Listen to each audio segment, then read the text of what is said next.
Black clover की मांगा finally खत्म हो गई है और एंड में वो डिबेट भी खत्म हो गया, कौन बनेगा द विजर्ड किंग, आस्था या यूनो। लूसियस को राय 6 महीने बीत चुके थे और पूरा क्लोवर किंगडम इस बात पे डिवाइडेड था कौन बनेगा द नेक्स्ट विजर्ड किंग। कुछ लोग यूनो को सपोर्ट कर रहे थे क्योंकि उसने नेवरलैंड स्पेल यूज करके लोगों को मरने से बचाया, और दूसरी तरफ आस्था जिसने लोगों को अपने एंटाई मैजिक से बचाया और उसकी स्पीच ने पूरी दुनिया को इंस्पायर किया। यहाँ तक कि मैजिक नाइट भी इस बात पे एग्री नहीं कर पा रहे थे। एक तरफ यामी आस्था को बैक कर रहा था, दूसरी तरफ विलियम यूनो को सपोर्ट कर रहा था। दोनों भाइयों ने अरेना में आके अपनी पावर टेस्ट करने का ट्राई किया। जो जीतेगा वो बनेगा द विजर्ड किंग। और ये कोई नॉर्मल स्पैरिंग मैच नहीं था, ये एक god tier level death match था। फाइट शुरू होते ही यूनो ने अपने विंड एंड स्टार मैजिक को यूज करके स्पीड डाइव एक्टिवेट किया और ऐसी स्पीड पकड़ी जिसे देख के वहाँ के कैप्टन के भी होश उड़ गए। दोनों लिटरली लाइट की स्पीड पर एक दूसरे का अटैक कैलकुलेट कर रहे थे, जैसे वो लाइट स्पीड पर चेस खेल रहे हो। लेकिन पावर स्केलिंग का सबसे बड़ा शौक तब आया जब यूनो ने अपने स्टार मैजिक ब्लेड में अल्ट्रा डेंस माना एक्टिवेट किया, और ये माना इतनी डेंस की आस्था का गॉड टियर एंटाई मैजिक भी इसे नलिफाई नहीं कर पा रहा था। और यहाँ मांगा ने क्लियर कर दिया यूनो का रो पावर अब सुप्रीम मैजिक टियर पे एग्जिस्ट करता है। लेकिन तभी यूनो ने एक ऐसी खतरनाक चाल चली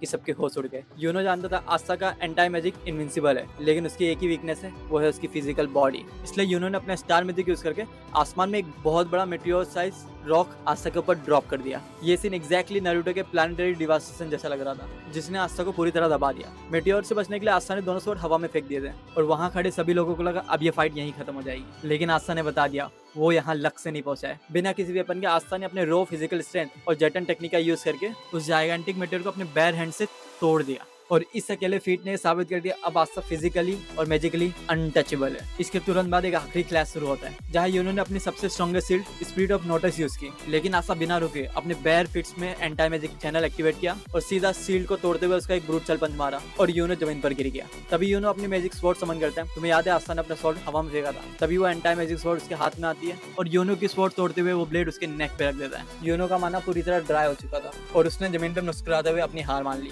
और उसने आस्था को अब न्यू विजर्ड किंग एक्नॉलेज कर लिया, एक मैजिकलेस ऑर्फन जिसको दुनिया ने रिजेक्ट कर दिया था। और अब वो ऑफिशियली क्लोवर किंगडम का नया विजर्ड किंग बन चुका है और इसी के साथ आस्था सोनेन हिस्ट्री का सबसे वेल रिटन अंडरडॉग हीरो बन चुका है।